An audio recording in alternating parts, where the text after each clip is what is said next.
Welcome to the Commentary Magazine Daily Podcast. Today is Monday, October 27th, 2025. I am John Podhoretz, the editor of Commentary Magazine. With me, as always, executive editor Abe Greenwald. Hi, Abe. Hi, John. Social commentary columnist Christine Rosen. Hi, Christine. Hi, John. And Washington commentary columnist Matthew Cottonetti. Hi, Matt. Hi, John. I know there's a lot going on at home and abroad, but I just want to take this time to mention four little words that lit up my life over the weekend when I heard them. Those four little words are, I am not done. And that is our former Vice President, Kamala Harris, in an interview to the BBC, where she is leaving the door open for another presidential campaign in 2028, a campaign that by its very nature will have to last longer than the 107 days where she was thrust unwillingly into the maw of Trump and MAGA because of Joe Biden and his betrayal. But those four words, I am not done, have to bring a smile to every conservative's face, because they know that as long as Kamala Harris is running for president, Republicans have a chance to win. See, I took it that she maybe was threatening us in the way that Hillary Clinton has done with more memoirs. It's just going to be a constant stream for the next decade of more Kamala memoirs. Hillary does have a new memoir out, as does Karine Jean-Pierre, the Biden's 17th press spokesman, who explores the ways in which she was mistreated as press secretary.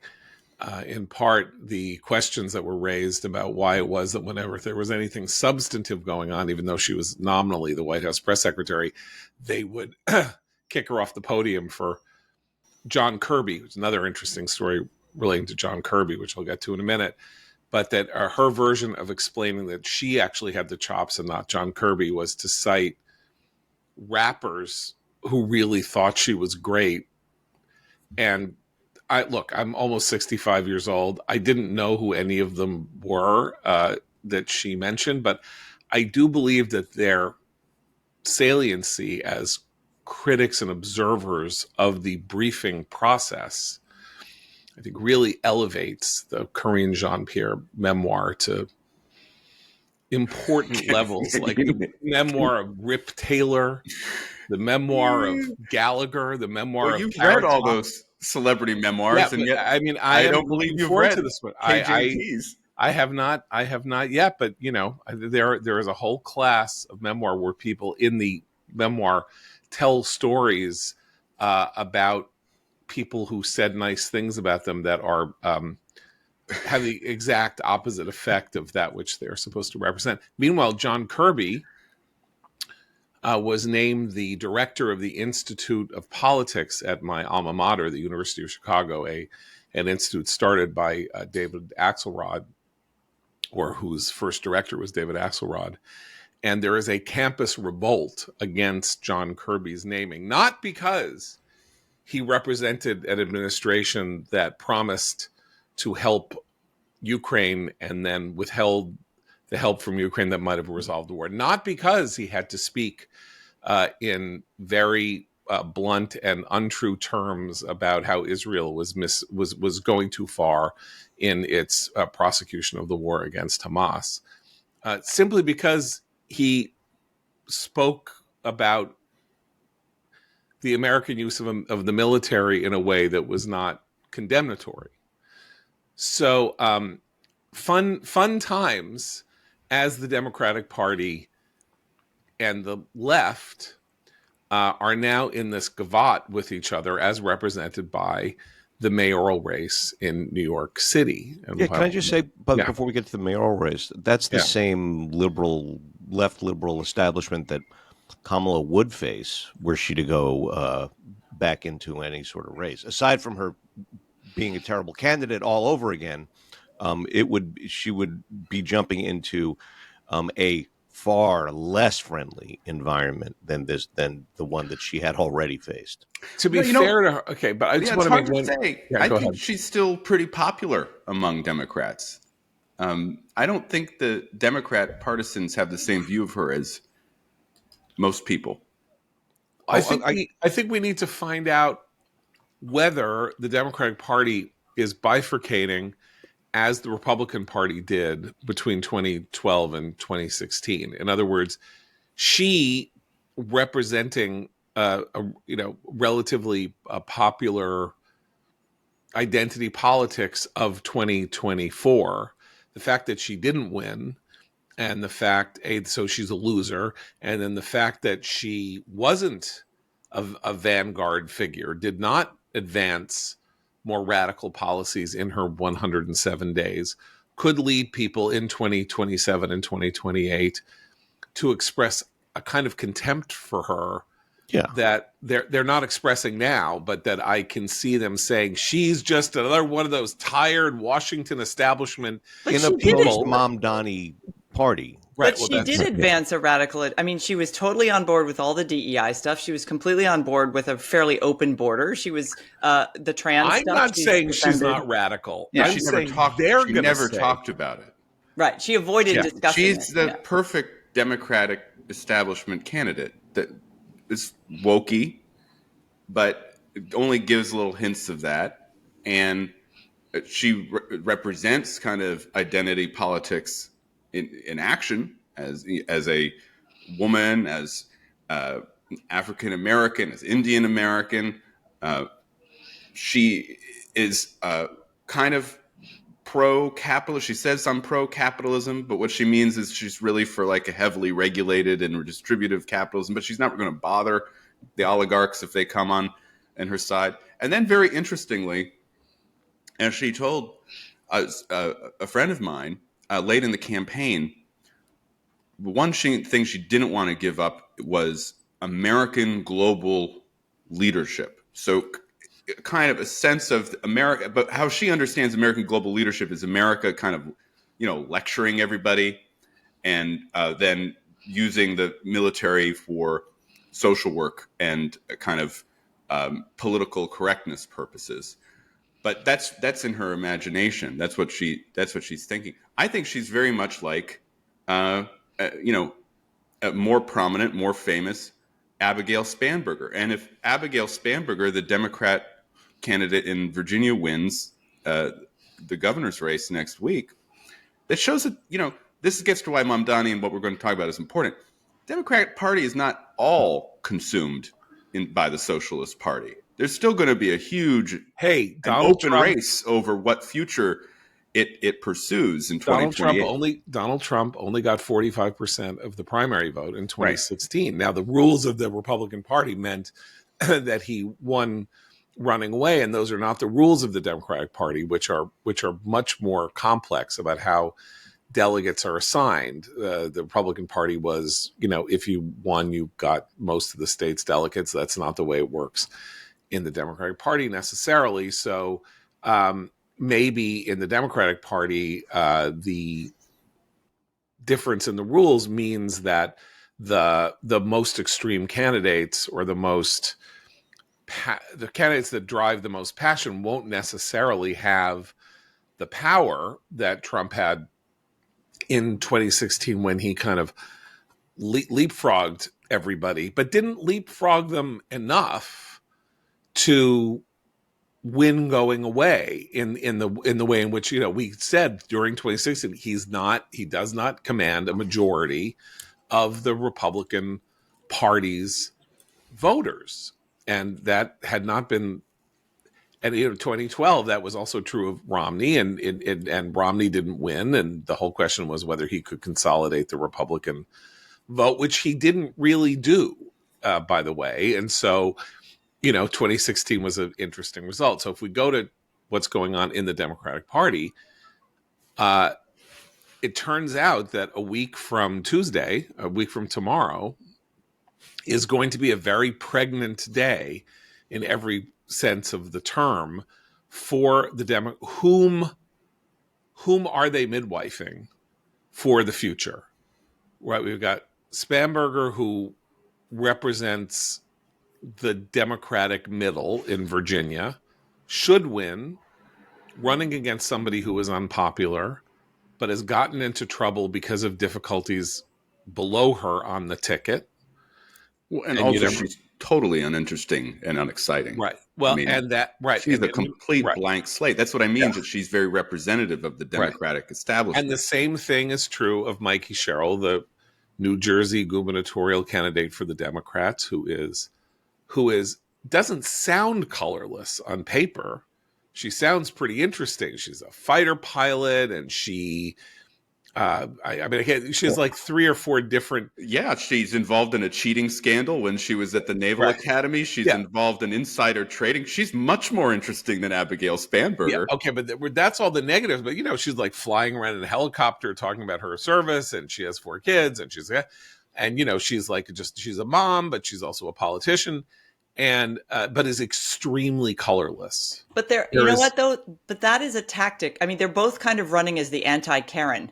And I think that the fact that Spamberger on a debate stage literally just went silent when asked a difficult political question that a lot of voters have strong opinions about, the trans stuff in particular, that seems to be what they are now being taught to do. Just don't engage that. As Matt said, don't engage those issues where our party's on the wrong side of most of the American voter.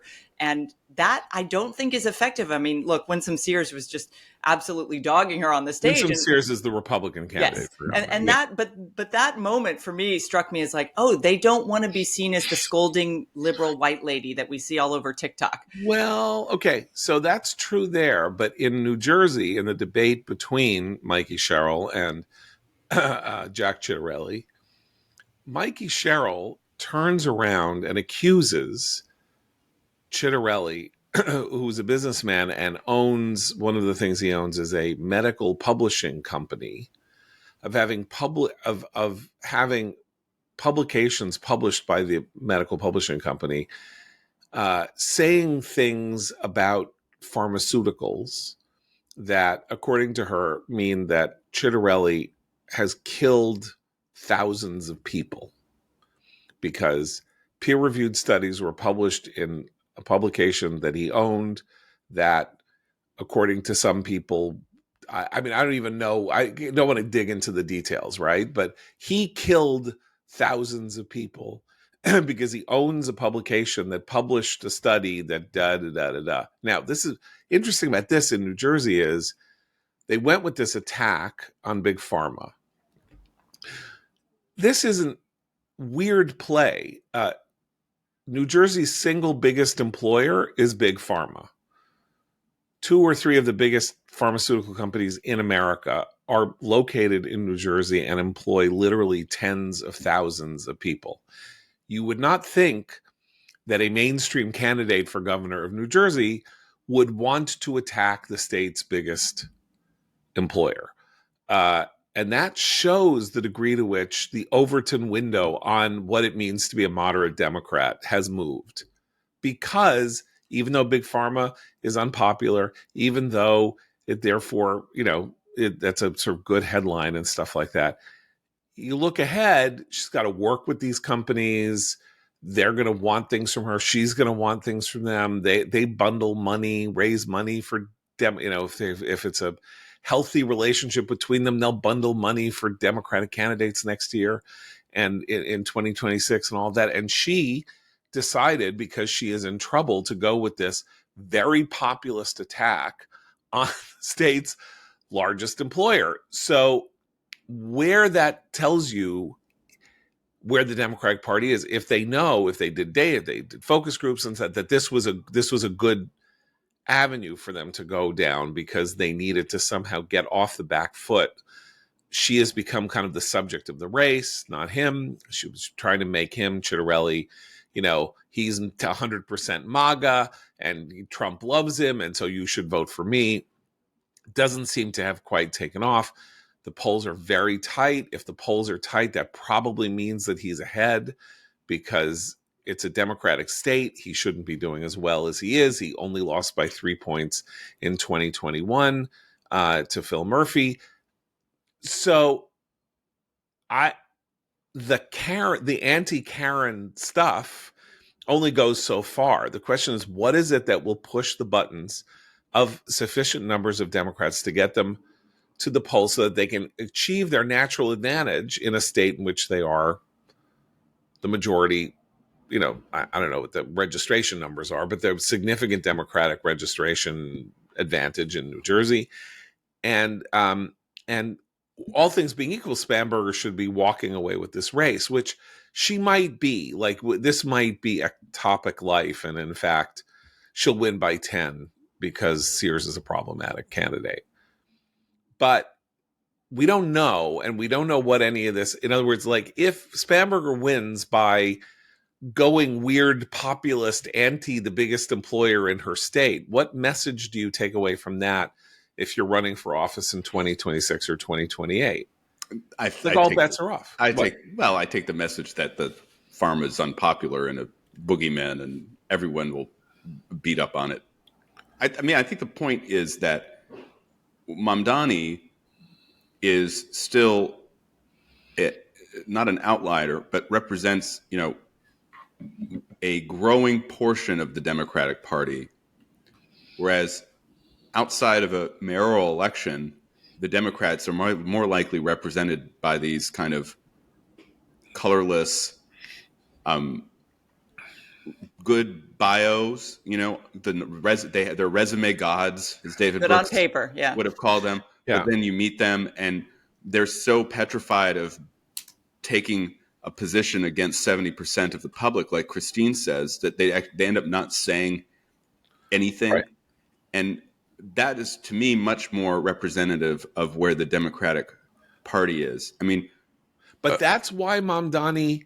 Well, that's why. Okay, I just want to add some historical context. Okay, because yesterday in New York City, Mamdani held a very large rally, and who was he rallying with? Well, he was rallying with the New York Congresswoman, Alexandria Ocasio-Cortez, and then he was rallying with Bernie Sanders. And so this is a statement. Earlier this year, you will recall, Sanders and Ocasio-Cortez were touring the country in their anti-oligarchy tour. They were getting big crowds in blue cities, probably the same sort of people who went to the No Kings rally the other weekend or so. They know how to turn out people. There's a definite audience for that. But in 2016, when Bernie Sanders ran for president and gave Hillary Clinton a scare, he ended up with 43% of the Democratic primary vote. 4 years later, slightly different context because the Democratic primary was interrupted by COVID, and Democratic elites wanted to shorten the primary so that Sanders did not get more of the vote. He ended up with 26% of the vote in the Democratic primary in 2020 against Biden's 52%. And then a bunch of other candidates had little smatterings. Funnily enough, Pete Buttigieg, who's always, portrayed as the great Democratic hero, he got 3% of the vote in the Democratic primary. Important to note, again, as a harbinger of what might be, even though Biden won and then 2024 ended up being the Biden-Harris game. Biden lost the first 4 primaries, and the cavalry had to come in and save him in the South Carolina. Yeah. Right. And basically he had to be rescued from what, I don't know what it would have meant had he not been rescued. They restructured everything. So in 2020, he had to be saved, right? So in 2024, he saved himself. Right. They driving RFK out of the party and then rejiggering after the Dean. Primary schedule. Yeah, but also, moving states who had been first in the nation down and all of that. And we'll see what happens when they're restored. The point here is that in 2020, the party was already giving signals that it had a revolution. It was exhausted and disgusted by the regular Washington political machine, and that they wanted outsiders, and that Bernie was the first blow, and that you had one decent showing for a bit from one Washington politician in 2020, Amy Klobuchar. You had Biden coming in as the Washington politician, but you had all this action, all of the debates, everything that happened in 2019 was all aimed at pushing the candidates to the left. They all fell for it. Biden ran in the middle and or relative middle, like, no, I won't expropriate all of capitalist activity in the United States. That's like, wow, he's a neoconservative. That's like the breeding the public interest all of a sudden, and then he ends up, winning. But like, so there. But the question is, where was the juice in the party? And the candidates clearly thought the juice was in moving and moving and moving to the left. But this is why the interesting thing about that rally last night was Kathy Hochul, the reception to Kathy Hochul, who finally endorsed Mamdani, although she kind of looked like someone had some blackmail material on her that made her do it. She did not look happy to be making that endorsement. She'd endorsed him a month ago. The crowd disliked her. Yeah. And he basically walked her off stage because it was starting to get a little bit restive out there in terms of her reception by the crowd. She's a more traditional establishment type. Yeah, and I think it's also related to why the shutdown is continuing. I've made this point before on the podcast, but I think we see it happening over the weekend as well, is that Democrats are refusing to open the government by voting for a clean spending resolution because they're afraid of their base. One of the, I think it was Chris Murphy over the weekend, Senator from Connecticut, said something like, well, it's just terrible about the shutdown because it's giving Donald Trump more power. Donald Trump loves the shutdown, he says, because it gives him all this power. And I saw this quote. I just wanted to suggest to the senator, as politely as possible, you could do something about it. Well, if you want to deny Donald Trump the power to act with discretionary authority during the shutdown, there's something Democrats could do to stop him. But here's the thing about the resume superstars, or whatever you said, resume gods. They are all paralyzed. Kamala was paralyzed, and all the establishment Democrats are paralyzed. And the only alternative that seems to be on offer among Democrats are the socialist, anti-Israel radicals. They're the ones who aren't paralyzed. You're either that or you're too afraid to make a move. But that's what makes you a resume god. Like, think about this in terms of businesses and places you've worked and all of that. Who bobs up over time? It's not the really innovative thinker in an organization. It's not like the dynamic leader. It's the person who offends the least number of people on the board and in leadership who ends up finally grabbing the big brass. Their caution is what got them where they got. They filed their rough edges down. They became the least offensive person in the question of where the rising, who is going to survive as things rise. And that's very much true in the Democratic Party's political structure now, or has been for 20 years. But we've been saying for a while on this podcast that there really aren't parties that function as parties anymore. Right. So if you came up in a party that functioned like a workplace does in terms of that dynamic, that's one thing. I don't know what that gets you from here on forward. Well, it's interesting, though, because a state like New Jersey or a state like Virginia, nationally parties don't exist. And even at the state level, a person can blow a party out. That's what happened with Mamdani in some ways, although he wasn't really, there was no party candidate for the mayoralty of New York City because the incumbent mayor was out. And then you have the disgraced governor with a lot of money who comes in, and then you have 4 or 5 other candidates. And, he was just, as you look back, it's like he was just as plausible a candidate as anybody, he was a state assemblyman. Like how do you know that the New York City controller would be a better candidate than the state assembly? You don't know what the state assemblyman does. You don't know what the New York City controller does. What does it matter? But in these cases, the Spamberger and Mikey Sherrill cases, these are people who were sort of picked by the party in some fashion or other. Take the Maine primary that we've been discussing, because there you have, again, already an incumbent governor, Janet Mills, entering the Democratic primary to challenge Susan Collins next year. And she enters the race at the same time, amazingly enough, a lot of opposition material is released about her main opponent, Graham Plattner, the working man candidate. And yet the latest polls, after it's been revealed that Plattner has a Nazi tattoo, that he now claims he's going to get replaced with a different tattoo. Who knows what it will be? Maybe it will be the Italian fasces instead of the Nazi insignia he had on his chest. He's going to etch a sketch his flesh. Well, And also, by the way, and also that he went to Hotchkiss. He's not a working class guy. He went to Hotchkiss. I know. He's an elite. But by the way, he went to Hotchkiss and then was no longer at Hotchkiss. By the way, he was at Hotchkiss and then he graduated from a public high school in Maine. So we don't know what the real Hotchkiss story is. But we should say that there's another poll this weekend from SoCal Strategies in which Mills is now ahead of Plattner. Oh, it's 41 to 36. I don't know who this pollster is. So 5-point lead for Mills, the governor.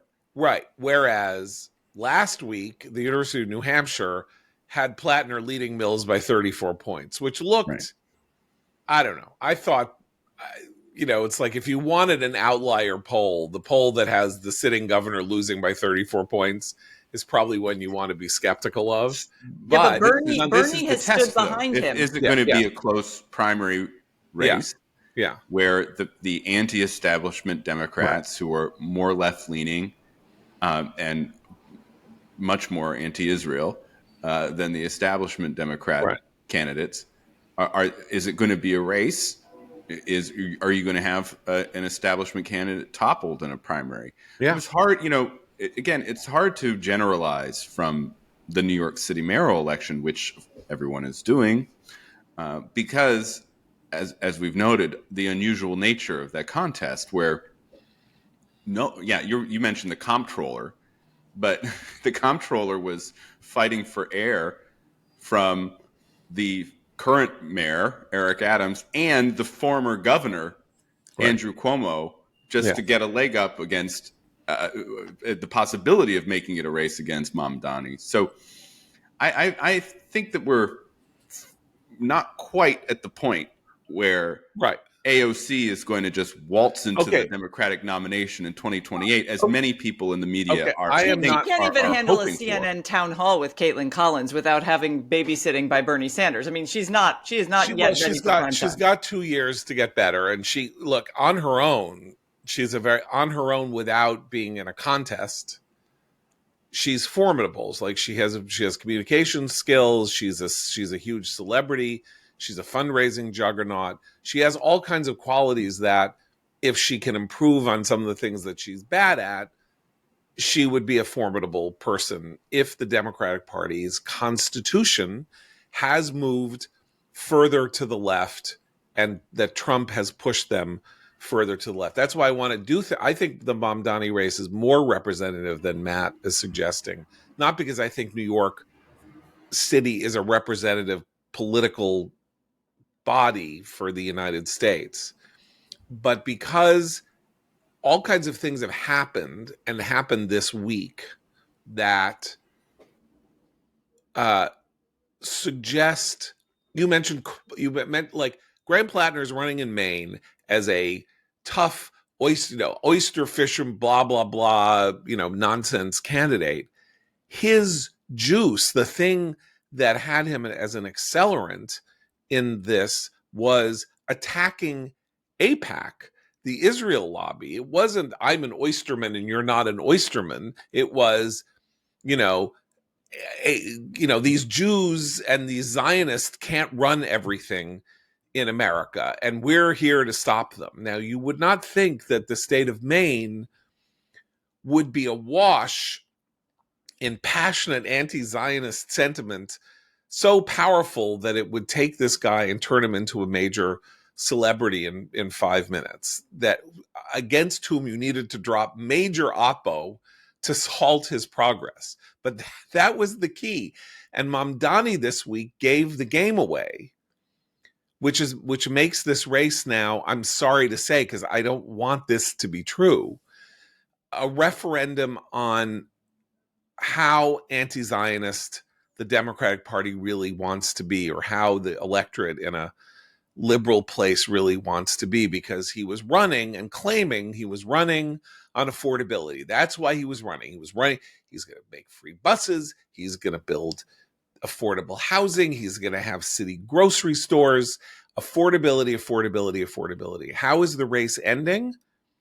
With him talking about Islamophobia, with him talking about how there were sort of the essentially the Jews have gotten privilege in the city as victims, and Muslims are not getting enough coveted, as we would say, not COVID, but aren't getting enough honor as real victims, and then told this bizarre story about how 9/11 was so awful because his aunt was so uncomfortable by the Islamophobia in New York City after 9/11 that she was afraid to go on the subway in her burqa. Hijab. What? Her hijab, yeah. Burqa. Did he say burqa? He said burqa. He said burqa? Do me a favor. Look it up, because I'm pretty sure he said burqa. First of all, I've ridden the New York subways. I was riding then. I've ridden now. I ride on the New York City subways. I've maybe 3 times in my life seen anyone in a burqa on a New York City subway.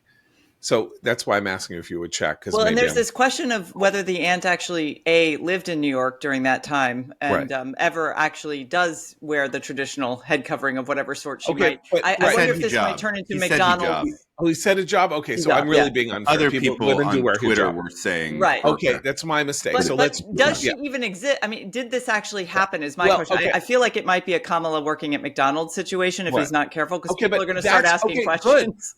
Good. That makes it even more pointed.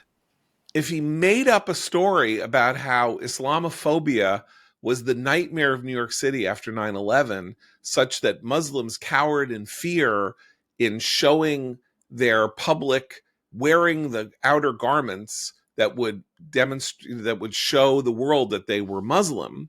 There are 2 things going on there. First of all, it's a lie. New York City was unbelievably pacific after 9/11. There were no attacks on Muslims. There were no hate crimes. I believe almost no hate crimes in New York City in the 2 months after 9/11. Like, you had to live here to experience this kind of, we were in a daze. We were everybody was shocked and in grief, and people were being incredibly nice to each other. And every politician from George W. Bush down to Mayor Giuliani and the candidates running for mayor in New York, because the election was extended. Remember, 9/11 was actually the primary day in New York. The primary had to be canceled and pushed a month.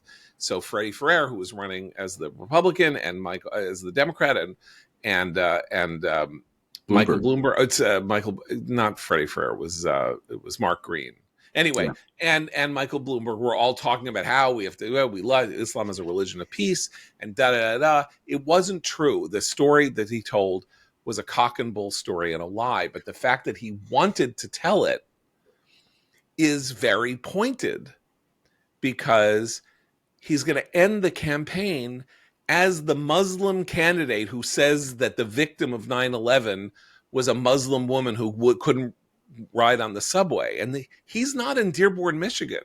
He is literally in ground zero, right, where 2,700 people were murdered by a terrorist attack. Where there are a lot more Muslim voters than there were in 2001. Well, that's also true. And he is revealing himself over the weekend to what I've been suspecting actually since I've returned from India, for what he is. He is a sectarian politician. Mamdani is a sectarian Muslim politician who is using a socialist agenda to appeal to the barista proletariat, but whose real constituency are the Muslims of New York City. And there are quite a few of them. And many of them are from South Asia, India and Pakistan. And so here he is. I agree. He is descended from Indian parents, right? Of course, via Uganda. He is a Muslim, as he is reiterating over and over again. His main issue, other than the economic stuff that he throws at the crowd, is Israel. It came up again and again in the rally yesterday. It's anti-Israel, so it's identification with the Ummah. This is who he is. This is why it's so frightening if he wins. Right. Can I just say something? Yeah, please. Because I totally agree, and I have to say, my thinking has changed on it. I had initially thought he was, first and foremost, actually a hardcore socialist who happened to be Muslim and have this sectarian constituency. I no longer feel that way.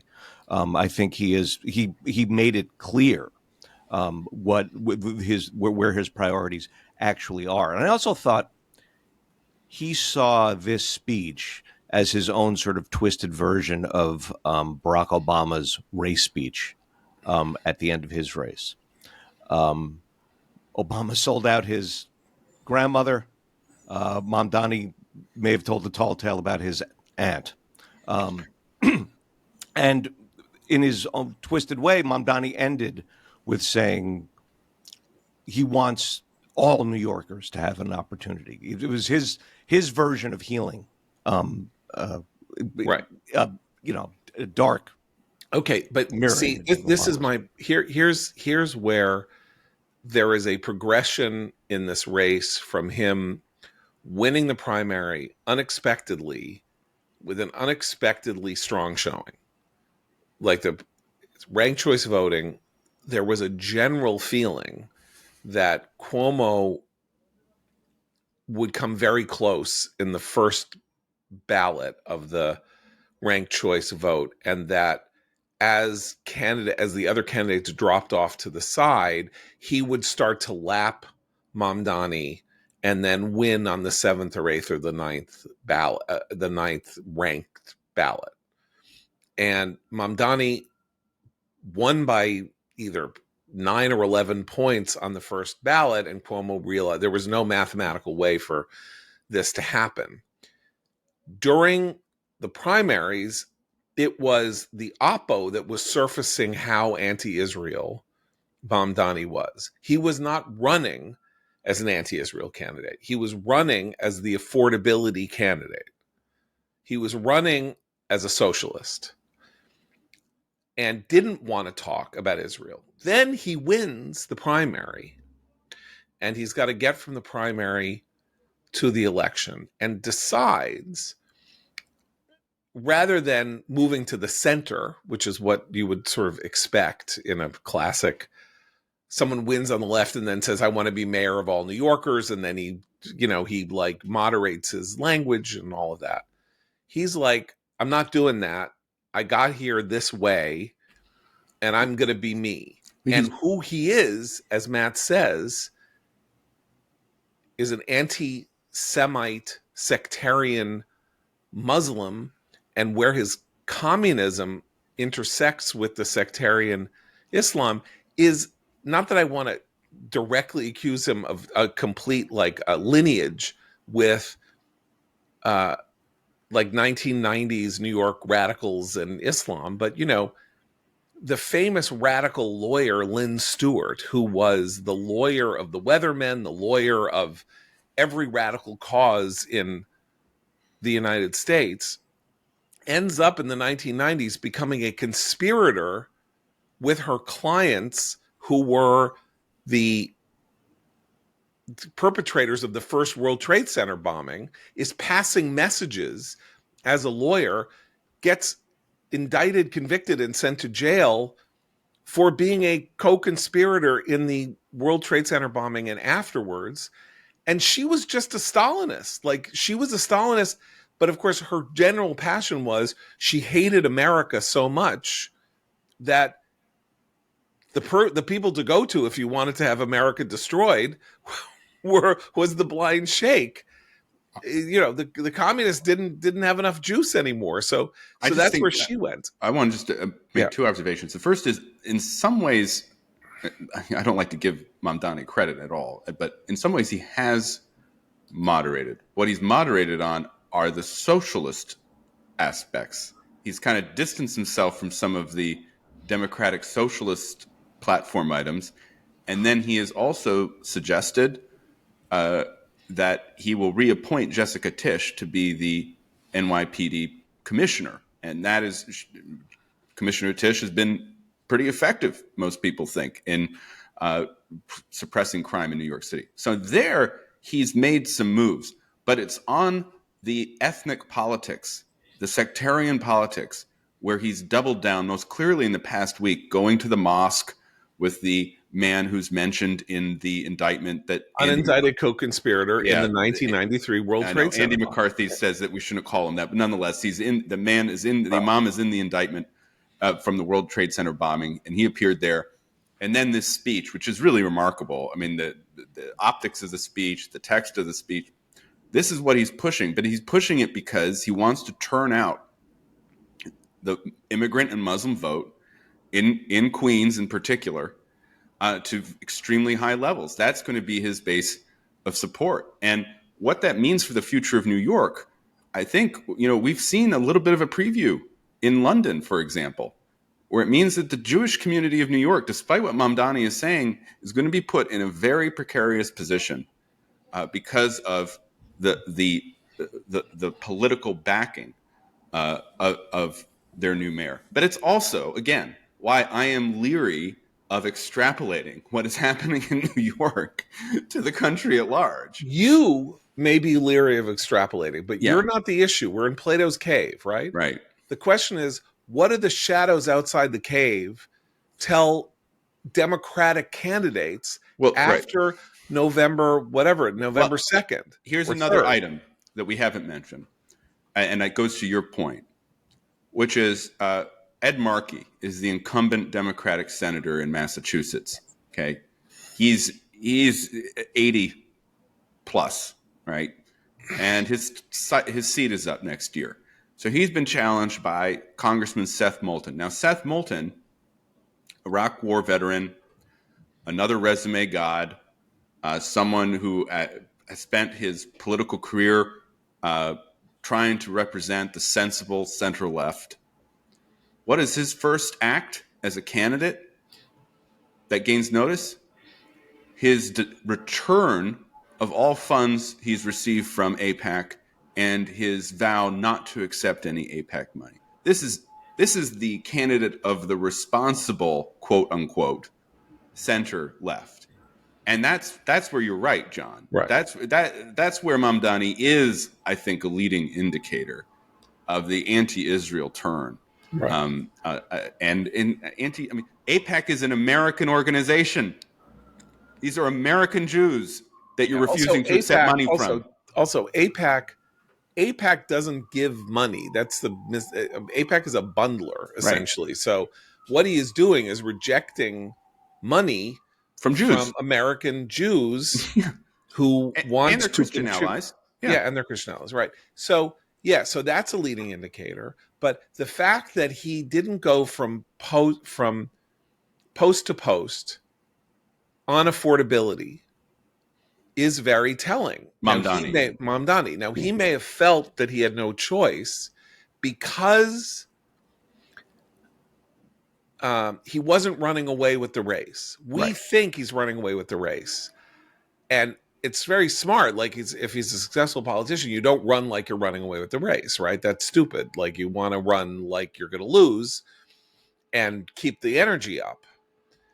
But the amount of material that has been surfaced over the last month from weird things that people, like a podcast he did in 2020, where he said, I'm only in politics because I want to destroy, fundamentally, I'm only in politics because I want to destroy Israel, and various other things are maybe beginning to bite a little bit. And let's say he wins, he'll win somewhere, but he might win at most by 15 points. And Eric Adams and Bill de Blasio before him got more than 70% of the vote in the last 3 elections. The Democrats got more than 70% of the vote in each of the elections. They're low turnout elections, incredibly low turnout elections. Give you an example of this. 1993, when Rudy Giuliani ran against David Dinkins, and in 1989, when David Dinkins ran against Rudy Giuliani, turnout in New York City, 1.9 million, with a smaller population than New York City has now, about half a million smaller than New York City has now. 2013, 2017, 2021 turnout, 1.1 million in each of those races. So again, I'm not doing math corner. They went down from 1.8 million to 1.1 million. Because of the 2 days of early voting, it is very clear that we're probably heading toward 1.8 to 2 million voters. Don't know what that means yet. The Democratic primary was a huge turnout, 1 million people, like, again, 100,000 fewer than turned out in the general elections in the 3 prior races. But of course, Mamdani only won that by 8. He didn't win it by 40. And but that's why he needs that 9%, the Muslim population. He needs that 9% for a showing, for a genuine showing. And New York's Jews make up 11 to 12% of the city, down from 30 at the high water mark. So there are still more Jews than Muslims.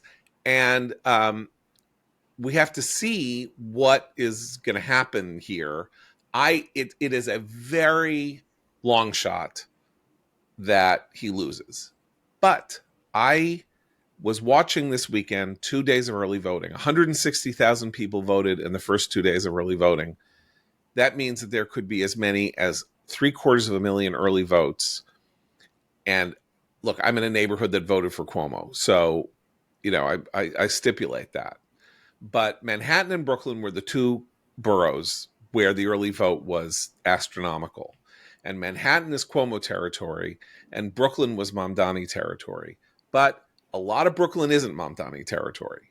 And the question is, did Cuomo voters, or people who didn't like Mamdani, did a bunch of them stay home on election day? It was really hot. It was like almost 100 degrees. Did old people not turn out in the primary to vote against Mamdani? Very possibly. The polling place that I was at, the early voters were like, I felt like one of the younger people, and I'm in my 60s. That's what it looked like. Are they voting for Mamdani? I kind of doubt it. I don't know whether an early vote is a vote that could be cast on election day, but if you're turning out to early vote, that's a sign of enthusiasm, or what's the panic or something like Intensity. that.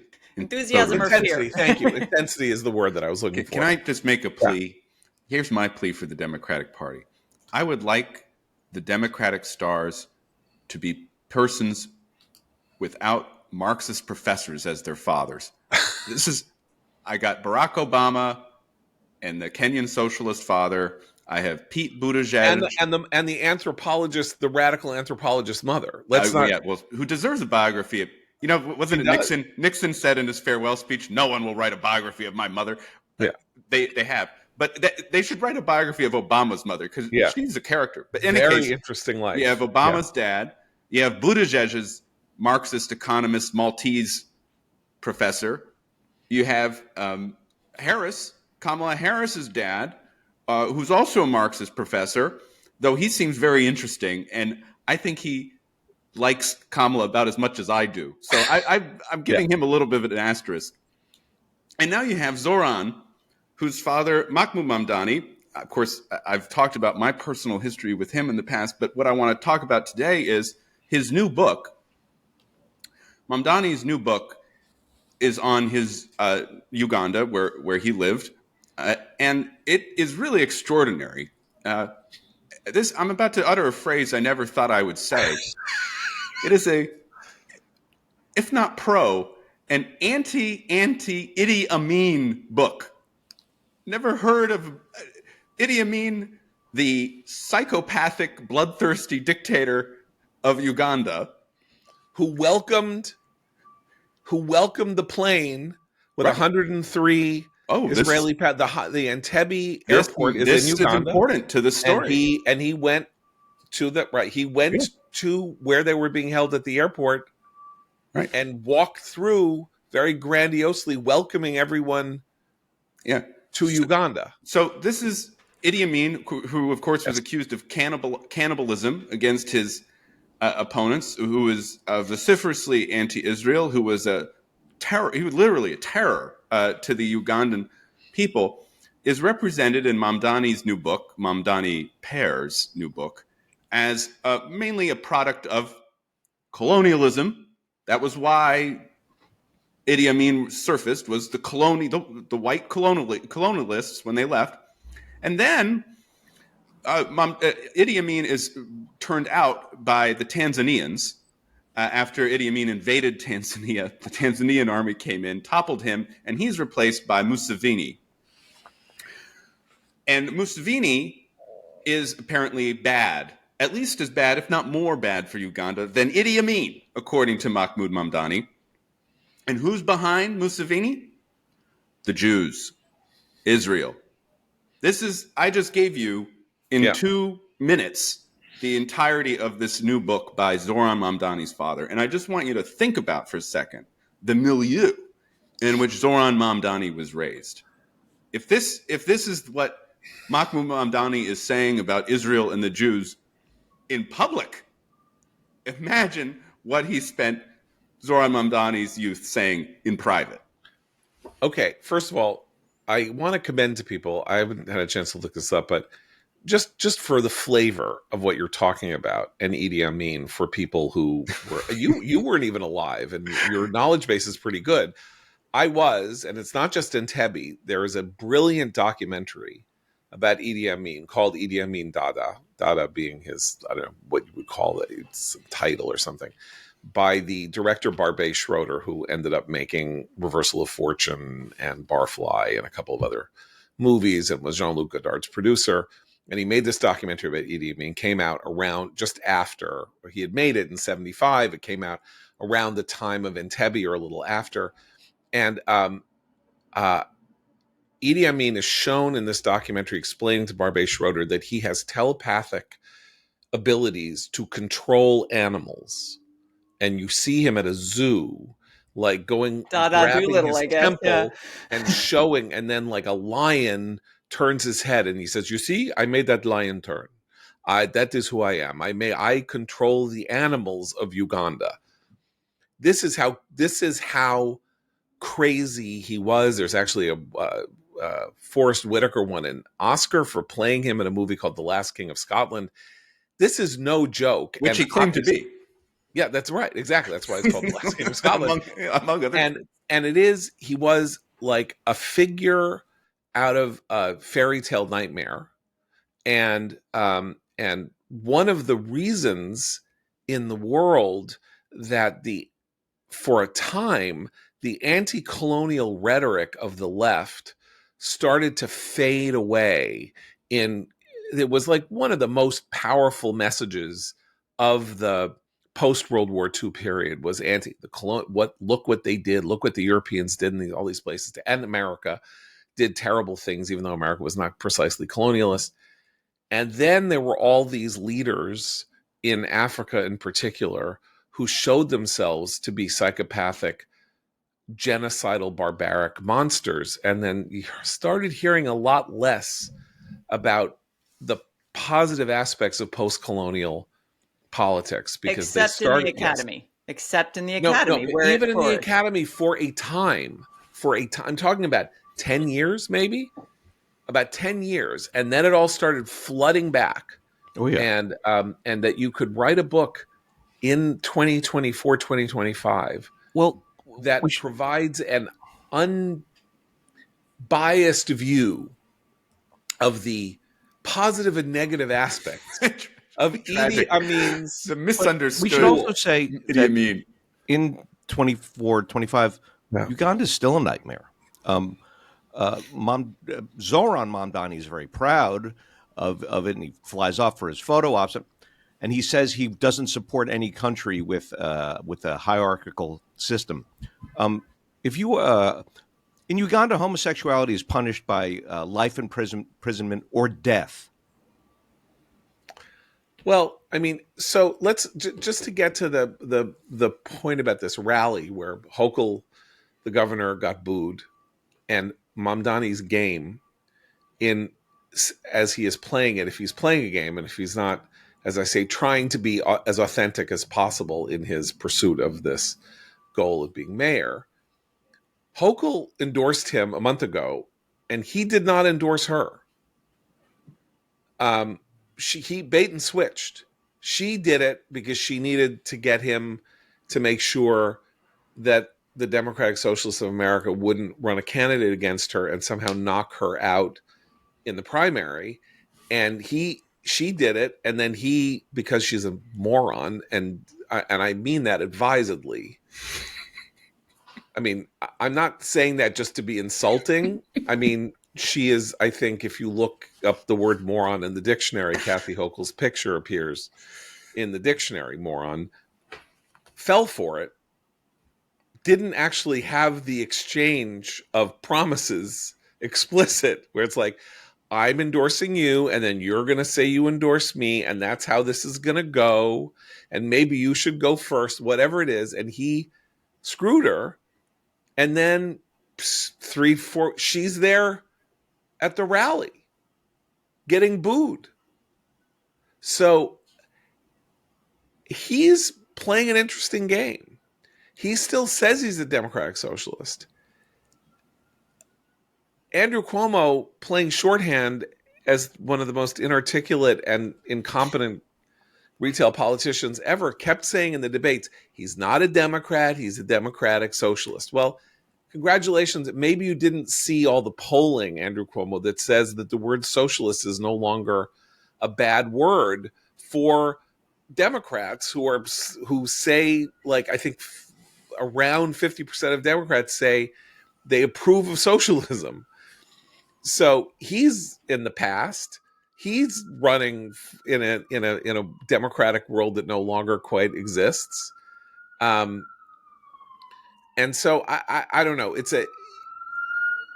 I feel like the horror of the Mamdani victory will be that it will solidify and anchor anti-Zionism as not as an implicit core value of the Democrats, but that basically it's going to be one of the litmus tests of 2026, that Seth Moulton is the tip of the iceberg, and that this is unless there is a surprise, or unless Mamdani wins, but wins in a squeaker, basically Cuomo has a surge. He still wins because he has all the advantages of being the Democratic candidate in a city that has a 5 or 6 to 1 Democratic registration advantage. But he only wins by 4, or he only wins by 5, or he only wins by 3, or something like that. And then maybe people in the Democratic Party go, oh, I see. Like, he was ahead by 20, and then as people got to know him, they didn't really like all this socialist and anti-Zionist stuff. Maybe I should try to be plain vanilla, which is what you guys claim Spanberger has been trying to do, right? Just like, be all things to all people. Can I mention something about the shutdown before we move on? I think is important, because watching the shutdown discussions over the last week, as Matt says, like, they're saying Trump is seizing power with the shutdown, and air traffic controllers, what's going to happen when Thanksgiving rolls around and the air traffic controllers aren't being paid, and that's a legit concern, by the way. There was a slowdown in LA right, just yesterday because of it. So there's the shutdown. One of the main lines of attack by liberal pundits is Mike Johnson, the Speaker of the House, has kept the House in recess and isn't bringing the House back. And how can he do this with the government being shut down? this is among the most disingenuous attacks ever. Thank you for bringing this because up. the House has already voted. Yeah. The House has where the House stands coverage. is they voted on how to keep the government open. Yeah, the New York and Times it's the story. Senate. Please go ahead. Sorry. Yeah, the New York Times story was framed. Speaker Johnson uses shutdown to reduce his own power. And to understand their argument, you do have to go through the looking glass, as you just said, because the argument here is Speaker Johnson, a Republican who is opposed to Obamacare, should be using his position as Speaker of the House to open the House to fight for more Obamacare subsidies? It makes no sense. It makes absolutely no sense. But it doesn't even matter because the point is the House has already voted. Yeah, it has nothing. If the Senate comes back with some kind of does vote to reopen the government, but in some fashion, there has to be some kind of a negotiation with the House to harmonize the bills. If there's a reconciliation, I don't quite understand how this works.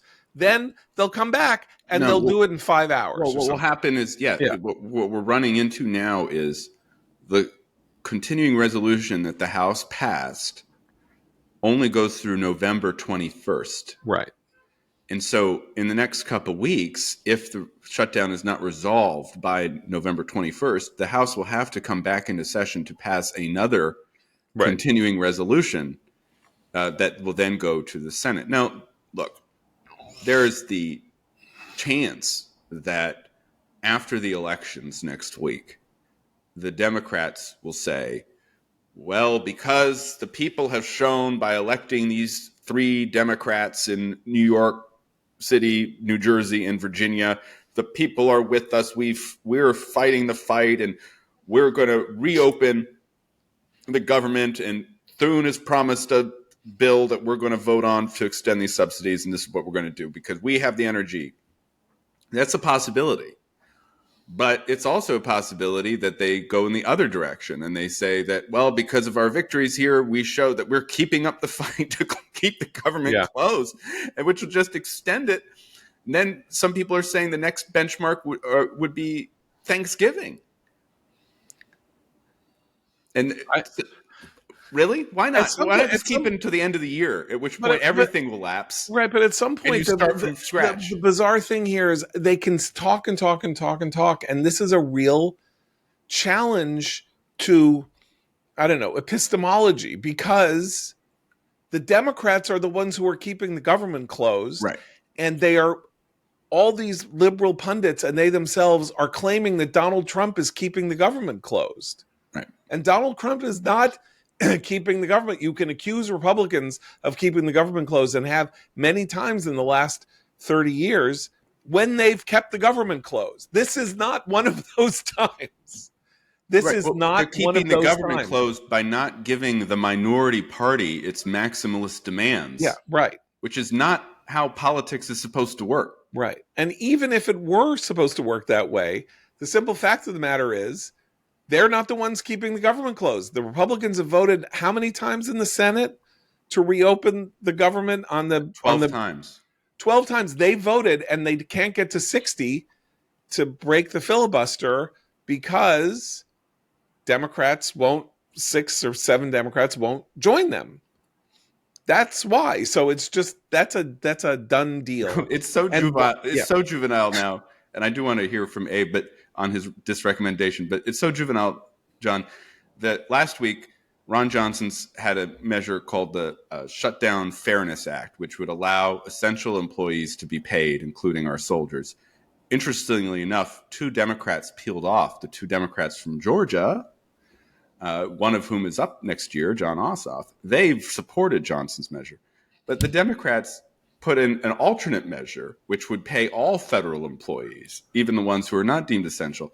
And their title of the bill was the True Shutdown Fairness Act.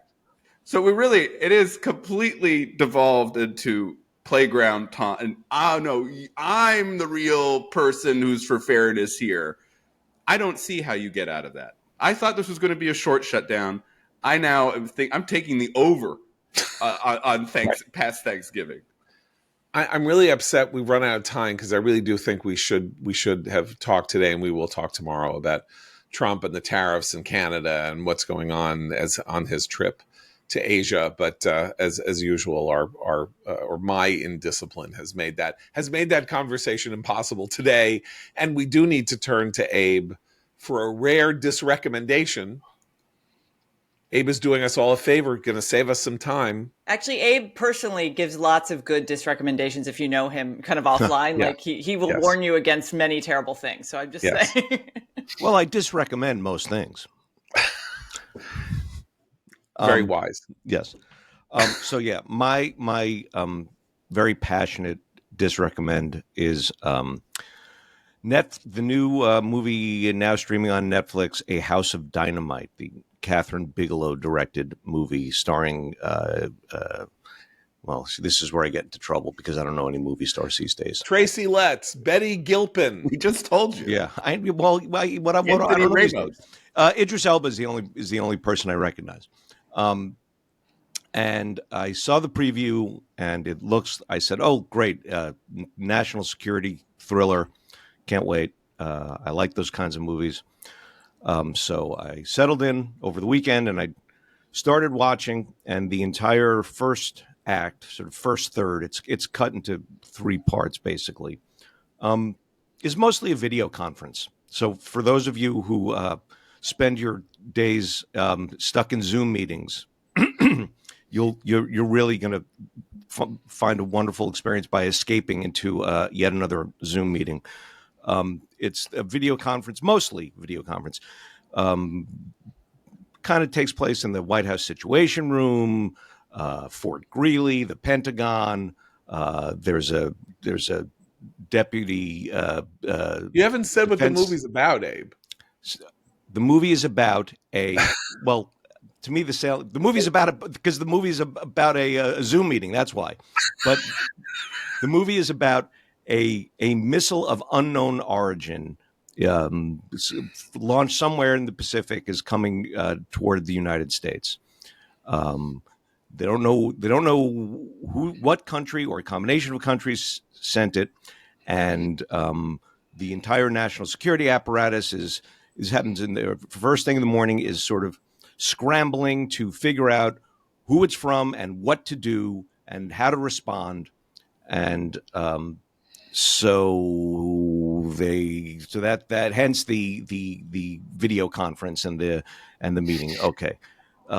Then we move to I don't even know what happens next. I don't know which segment is which. Why didn't you like it? Answer this question. Yeah, why didn't you like it? Why didn't you like it? So here's why I didn't like it. So I said, okay, thank God we're done with that. Part 2, they retell the exact same sequence of events that we saw in the video conference. It's multiple perspective movie. Yes. That's right. Yes. From different 3 different perspectives, right? I believe. Yeah.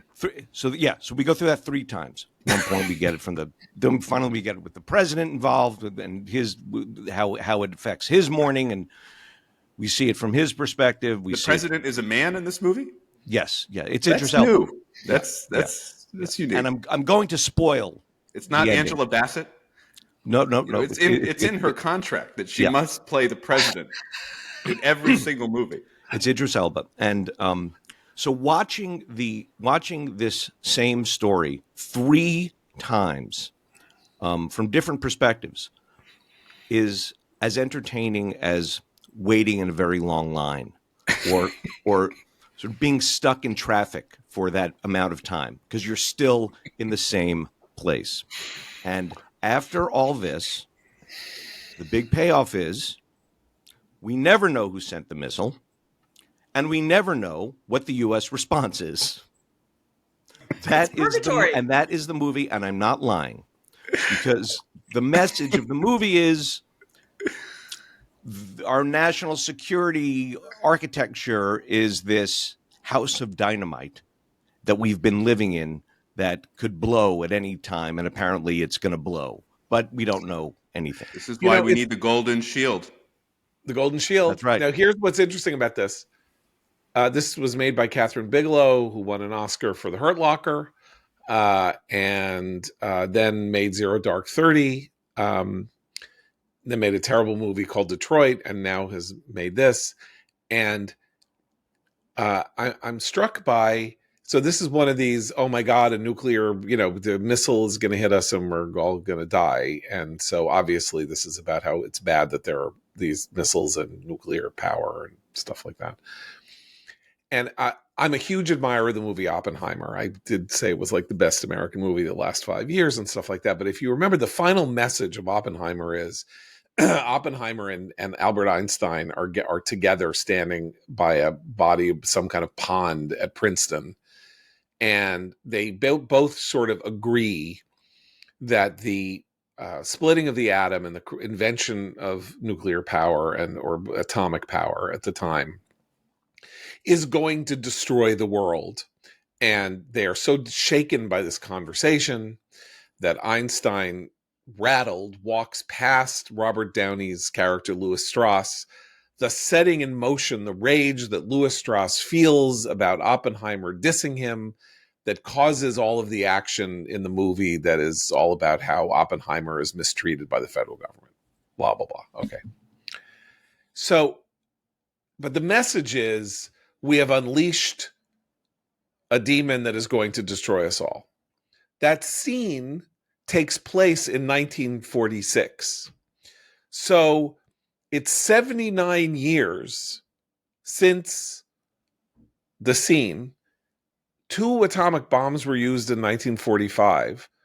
No nuclear weapon has been used since. And Christopher Nolan wants us to feel as though the greatest risk to humanity is the atomic age, when we know that is not the case. Like, it didn't happen. It hasn't happened.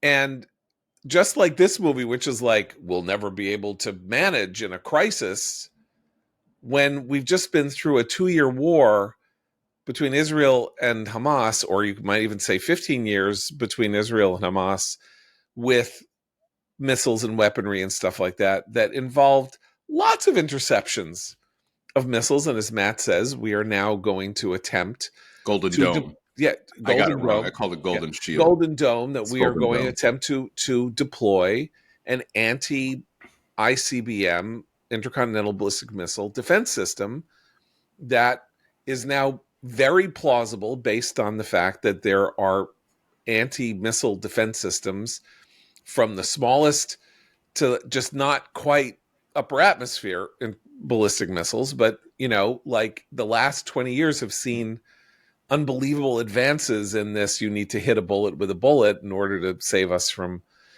a nuclear strike. And these kind of mushy liberals, Hollywood liberals, are still trying to scare us with the bomb. Well, like everything, it makes a comeback. The socialism. There's the Day After, the famous film from 1982 about what America would look like after nuclear war, and it took place during the nuclear freeze movement. What's interesting about this, a movie like House of Dynamite, or there's a recent book that kind of outlines what a nuclear war would look like. Would be very scary. Other Oppenheimer, right, is somewhat related to this new kind of nuke scare. It's not connected. It's almost displaced. It's in a weird way, because you will go on that and you talk what you do, and I said to myself, well, that's why we needed Operation Midnight Hammer. Yeah. Right. We needed to destroy the Iranian nuclear program because we don't want nuclear weapons to fall into the hands of apocalyptic Islamic fundamentalists. Right. Right. And that's why we need the Golden Dome and missile defense, in order to create defenses should the nuclear arms fall into the wrong hands, or mistakenly be used, or purposefully used. Right. I guess the closest thing we have to kind of the nuclear scare of the 1980s, when, of course, you had the 2 superpowers pointing nuclear weapons at each other, is what's happening in Ukraine. Yeah. And the fear that Putin will use a tactical nuclear weapon at some point in order to guarantee his takeover of Ukraine. He just tested a new missile. He did just test a new nuclear And the capable Chinese are hypersonic. testing a new missile and all Always. that. I don't want to poo-poo Yeah. the threat of nuclear. I just think it's interesting that It's a little bit divorced. That's what it's so strange. Yeah. But you know what it means? Here's my improvised theory. It means the global warming scare movies have tanked. You know, Right. We need something else now, because what was the global warming scare movie? Was the Roland Emmerich Day After Tomorrow? Yeah. Right. Where it was actually a global freeze that we had ended up worrying. That I think the climate apocalypse. Well, Don't Look Up. Right? There was that. Don't Look Up more Don't recently, Look Up, right, with Leonardo DiCaprio and Jennifer. Here's an interesting question, Leo though. wasn't it? But Jennifer Lawrence was in it. Will they go to the AI scare? Yeah, maybe that's what's next. That's the Mission Impossible movie. But they might not, because everyone loves using it. Right. It's a funny thing. So I guess you have to go back to nuclear stuff to make people panicked and worried. Yeah, or they feel it, and they feel it because of Ukraine, or they feel it because, oh my God, America's being run by a madman. Trump's in charge, right? Yeah, Okay, but Trump. Abe's first point still stands. The most terrifying thing is an endless Zoom meeting. I mean, this is we don't need to dress it up. I think Christine is sending us a message here. Yeah. I gotta walk the dog. This, Come on, this, guys. as we do this, it's like a Zoom meeting, and we've now been at this Zoom meeting for an hour and 16 minutes and 15 seconds. So for Matt, Christine, and Abe, I'm John Budhorst. Keep the candle burning.